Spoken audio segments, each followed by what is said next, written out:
My name is Elena and I'm 52. For years, my life has been quiet, predictable. Mornings are for tea by the window, afternoons for a walk through the neighborhood, and evenings for a good book or a film I've seen too many times. It's not a bad life, just unremarkable. But even in the stillness, I often think back to who I used to be, a woman full of passion, dreams, and hope. Somewhere along the way, those parts of me faded, buried under years of routine and self-sufficiency. I told myself I was content, but contentment has a way of feeling hollow after a while. That all changed on an otherwise ordinary Wednesday morning. I had gone to the cafe I visit most mornings, a cozy place with mismatched chairs and a barista who always remembers my order. I was halfway through my cappuccino when the door swung open and he walked in. I didn't notice him at first. The cafe is always bustling. But then his laughter, low, rich, and unguarded, cut through the hum of conversations. My eyes found him, and it felt as though the air in the room shifted. He was young, perhaps late 20s, with a kind of effortless charm that made people gravitate toward him. His dark hair fell just slightly over his forehead, and when he smiled at the barista, there was a warmth in his expression that struck me. It wasn't the kind of handsomeness that belonged in magazines. It was something quieter, something you felt rather than saw.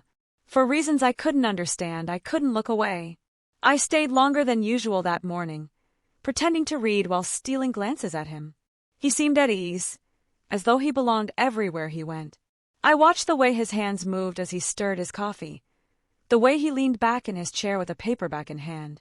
And then it happened. He looked up, his eyes meeting mine for the briefest moment. I quickly looked away, embarrassed, but I could still feel the warmth of his gaze lingering. My heart fluttered, a sensation I hadn't felt in years. As I left the cafe, my mind raced. What was it about him that had awakened something in me? A stranger, just living his life, had managed to pull me out of my quiet existence without saying a single word. I couldn't stop thinking about him. The next morning, I found myself back at the cafe hoping to see him again. And there he was, sitting in the same chair as the day before. My pulse quickened as I slid into a seat near the window, pretending not to notice him. But I did notice him. Every detail, every movement. When he left, I made a decision I still can't quite explain. I followed him. Not closely, just enough to see where he went. He walked with a purposeful stride, stopping at a bookstore where he browsed for nearly an hour. Later, he wandered into a park, choosing a bench in the shade to sit and read. I watched from a distance, a strange mix of fascination and guilt swirling inside me. That day turned into 3. Each morning, I returned to the cafe, and each day I followed him. I learned his routines, the places he frequented, and with each passing moment, my curiosity grew not just about him, but about myself. What was I hoping to find? Looking back now, I think I was searching for the part of me I thought I'd lost, the part that still believed in possibility, in change, in love. By the 4th morning, the cafe felt like more than just a familiar haunt. It felt like a stage where something important was unfolding. I found myself dressing with more care than usual, choosing a scarf that complemented my eyes, and taking an extra moment with my makeup. I didn't want to admit it, but I was hoping he would notice me. And then there he was, walking in with that same effortless confidence. As if drawn by some invisible thread, I found myself seated at a table closer to his than I had dared before. My heart raced as I unfolded a newspaper I had no intention of reading. I don't know if he sensed my gaze or if it was pure coincidence, but when he looked up, our eyes met again. This time, I didn't look away so quickly. Instead, I held his gaze for a moment longer, offering a small, tentative smile. He smiled back. It was a subtle exchange, but it felt electric, like the air between us had shifted. I felt a blush rise to my cheeks as I quickly returned my focus to the coffee cup in front of me, pretending I wasn't completely undone by that one simple moment. The next day it happened again, and the day after that, it was always the same. Just a glance, a smile, a brief connection that left me feeling both exhilarated and unmoored. Each time, it felt like a secret shared between us, though no words were spoken. By now, I knew his routines almost as well as my own. He always ordered a black coffee, no sugar. He read voraciously, switching between paperbacks and the occasional notebook where he would scribble furiously as if chasing down a fleeting thought. He lingered at the bookstore, always gravitating toward the fiction section, and ended his afternoons in the park, sitting on the same weathered bench.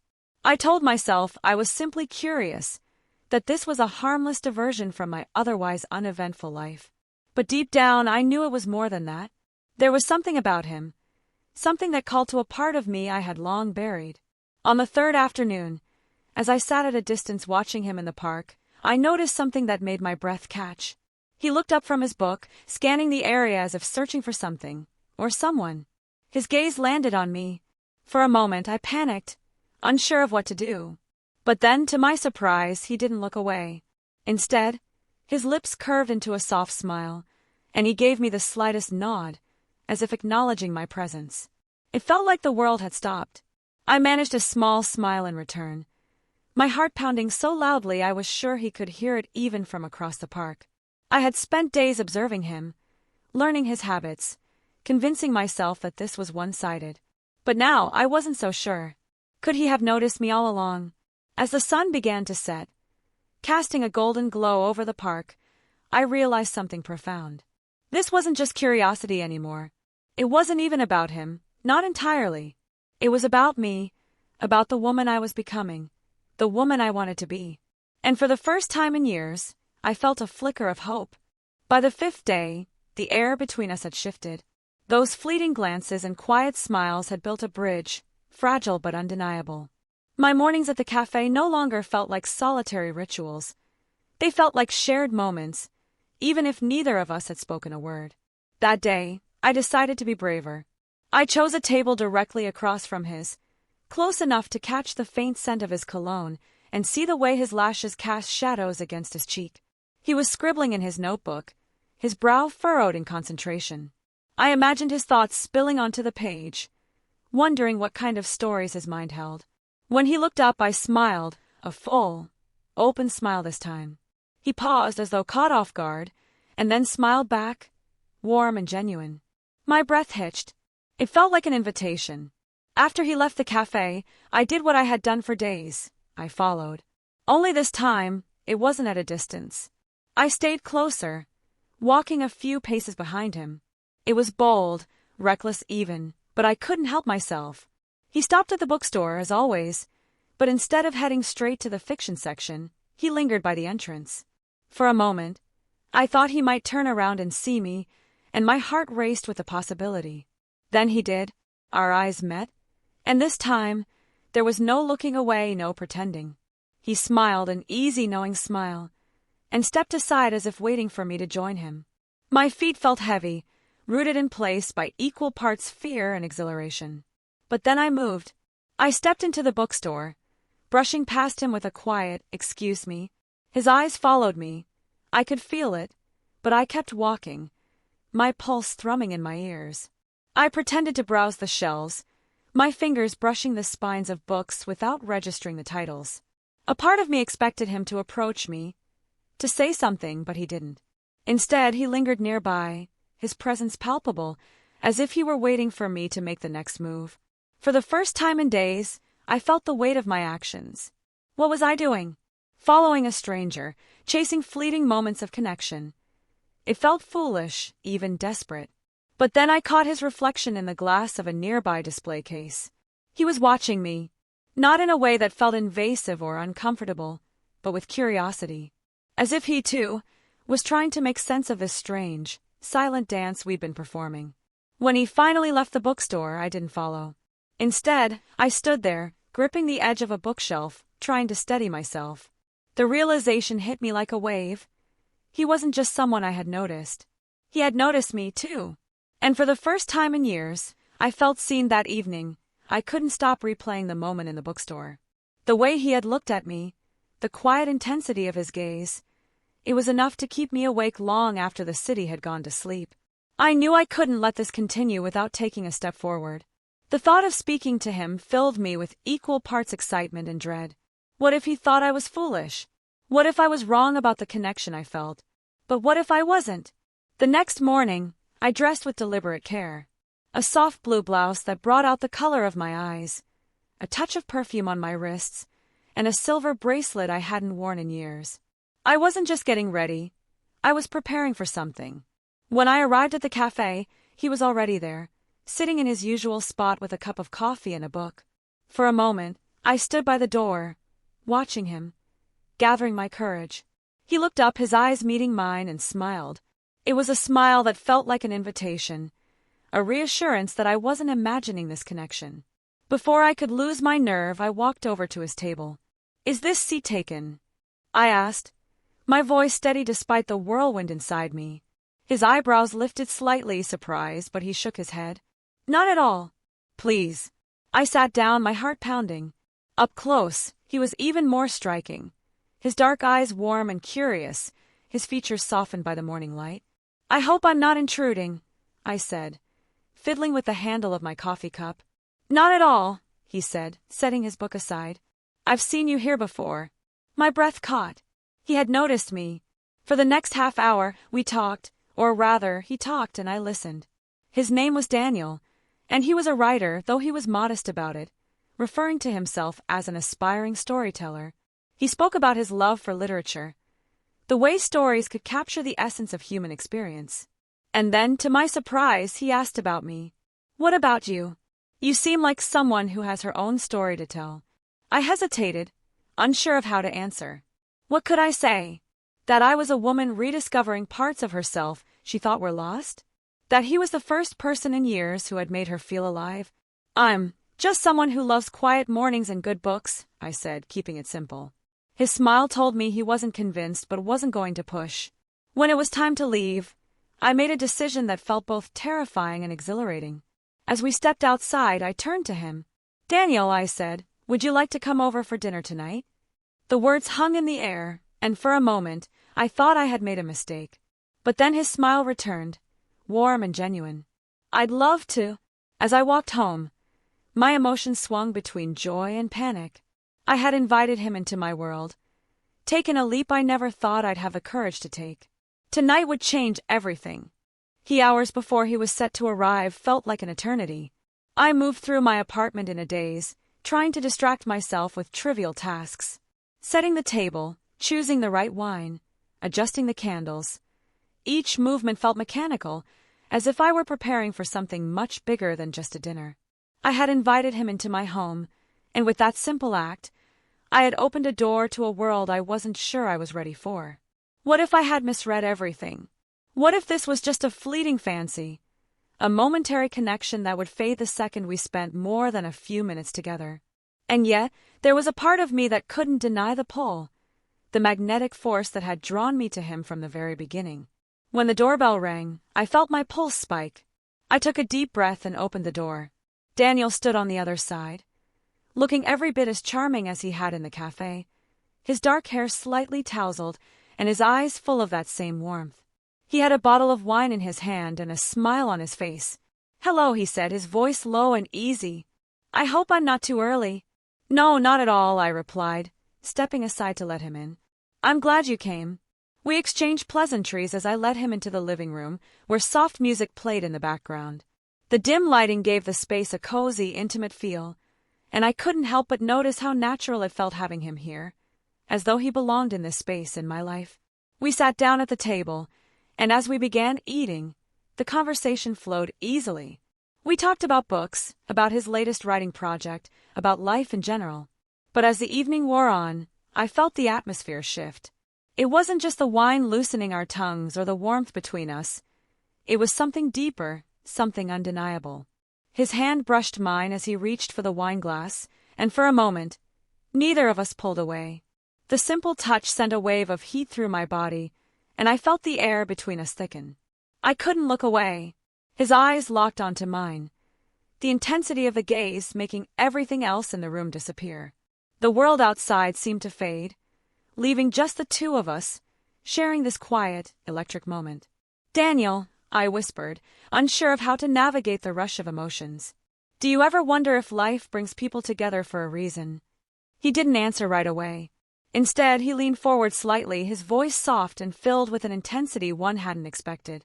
"I think sometimes people meet when they're ready to learn something about themselves, something they didn't know they were missing." My heart raced as his words hung in the air. I felt seen in a way I hadn't in years. But more than that, I felt understood. Without thinking, I reached for his hand, feeling the warmth of his skin against mine. I don't know what this is, but I feel it too. Something between us. It's been building for days. He squeezed my hand, his thumb gently stroking the back of it. I feel it too, Elena. And I'm not afraid to see where it leads. There was no hesitation now. No more wondering if this was just a passing fancy. We both knew what was happening. I stood up, my heart pounding in my chest. The space between us was gone in an instant. Slowly I leaned in, my breath catching as I closed the distance. When our lips finally met, it was slow at first, tentative, almost like a question. But it quickly deepened, the kiss growing more urgent as the moments stretched on. The taste of him was intoxicating, a blend of the wine and the quiet passion we had both been holding back. This was it, the moment we connected, not just physically, but emotionally, an unexpected bond that felt as though it had been waiting for us both to finally acknowledge it. And in that kiss, I understood. This wasn't just about age or timing. This was about two people, drawn together by something much larger than themselves, something they couldn't control. We pulled away, breathless, and I rested my forehead against his. I don't know what comes next, I whispered. Neither do I, he replied, his voice thick with emotion. But I want to find out. And in that moment, I knew that whatever happened, I was no longer the woman I had been before. I was someone new, someone who had taken the risk to follow her heart, regardless of the consequences. The days that followed were a blur of emotions, each one more intense than the last. Every moment we spent together felt like a discovery, as though we were both peeling back layers of ourselves we hadn't dared to touch in years. I'd never felt this alive, not in the way I did with him. There was a weight to our connection, a depth that surpassed the physical attraction. He challenged me, made me think differently about the world, about love, and about myself. And in turn, I found myself wanting to share parts of me I hadn't even known I'd been hiding. One afternoon, as we sat together in the park, our fingers intertwined, I found myself looking at him not just as the charming young man who had caught my eye, but as someone who was becoming a part of my life, my story. I never thought this would happen, I said quietly, the words slipping out before I could stop them. He turned to face me, his expression soft. Neither did I. But maybe that's what makes it so special. I smiled, feeling a warmth spread through me. You make me feel like I'm still capable of more. That life doesn't have to be just about routine. He squeezed my hand, his gaze holding mine. You've always been capable of more, Elena. Maybe you just needed someone to remind you. His words settled deep within me, like a seed planted in the soil, waiting to take root and grow. There was something about his presence, his belief in me, that made me want to be better, to embrace the unknown and all it offered. The truth was, I had spent so many years buried under the weight of responsibilities and expectations. I had allowed myself to fade into the background, forgetting that there was a part of me, an important part, that yearned for something more. Something like this. One evening, as we sat on my couch, our legs tangled under a blanket, I found myself asking the question that had been haunting me for days. What happens next? I asked softly, afraid to hear the answer. Daniel looked at me, his expression thoughtful. I don't know, but I'm not worried. We've already stepped into something we can't take back. And that's okay. His words were a balm to my soul. There was no pressure, no rush to figure it all out. We were allowed to just be, to take each moment as it came and trust in the journey ahead. But with each passing day, I realized something I hadn't expected. I was falling in love with him. Not just with the idea of him, not just with the excitement of the forbidden. I was falling in love with the man he was. The way he listened. The way he made me feel like I mattered. The way he held my hand as if it was the most natural thing in the world. The age difference, the circumstances, none of it mattered when we were together. All that mattered was the connection we shared, the undeniable pull that had brought us together in the first place. I think I'm falling for you, I admitted one night, my voice barely above a whisper. He turned to me, his face soft, his eyes filled with something deeper than I could fully comprehend.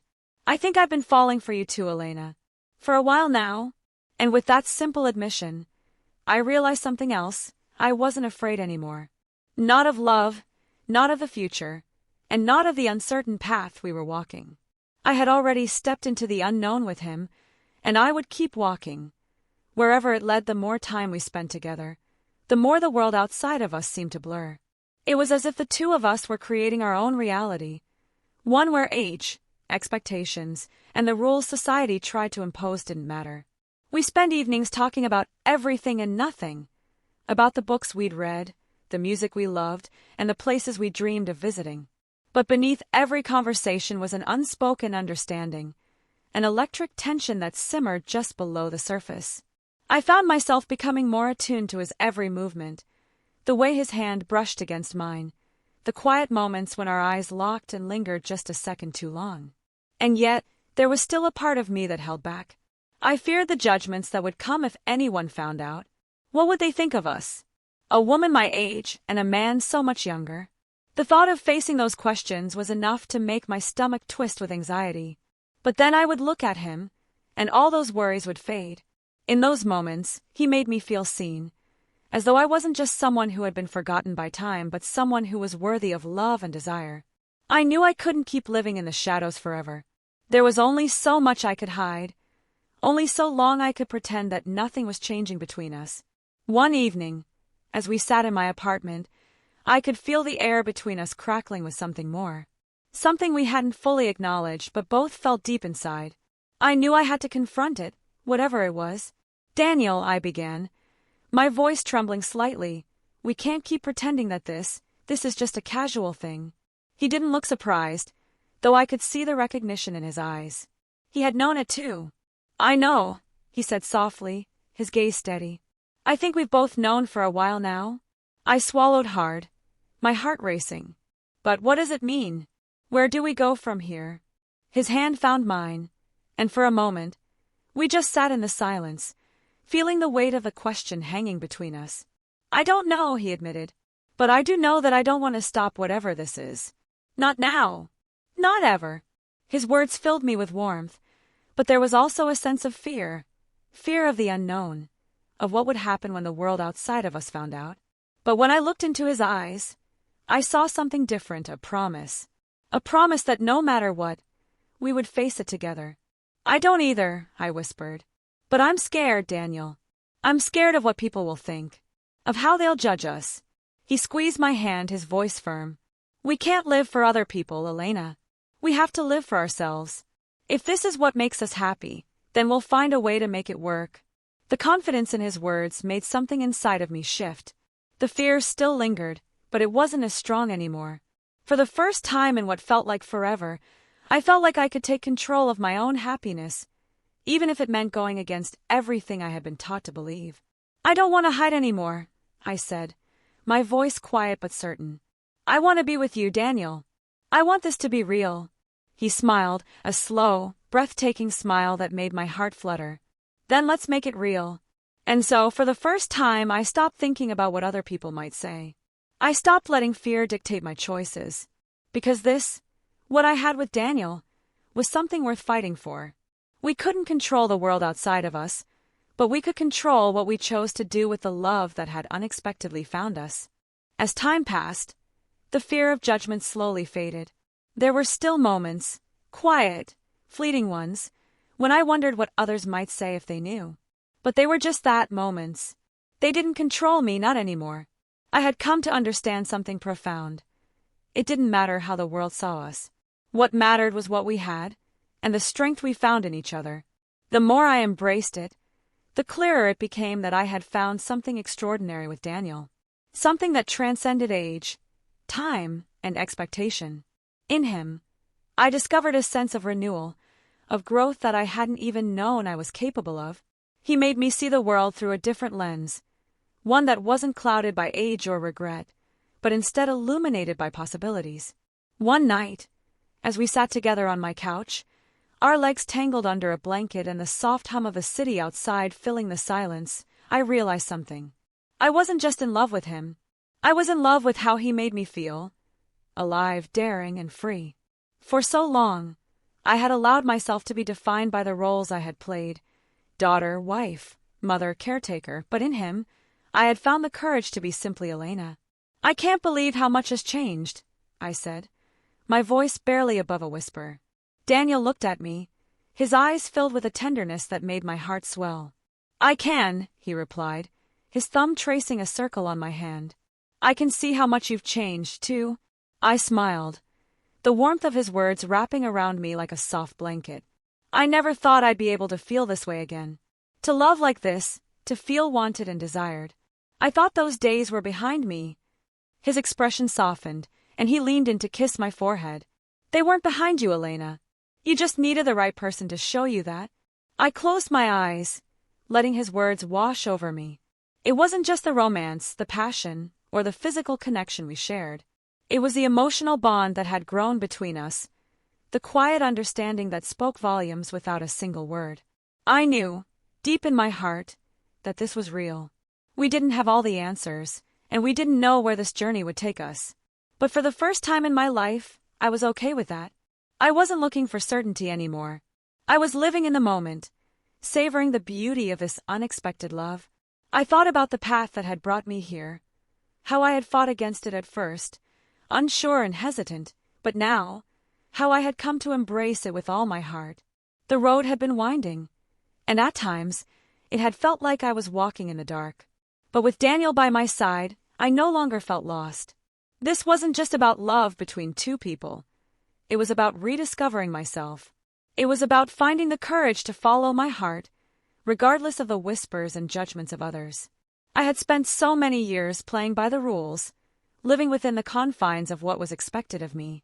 But now I was breaking free. "Wherever this takes us, I'm ready," I said, looking up at him with a smile. He kissed me softly, as if sealing the promise we had made to each other. "So am I." And for the first time in my life, I felt at peace.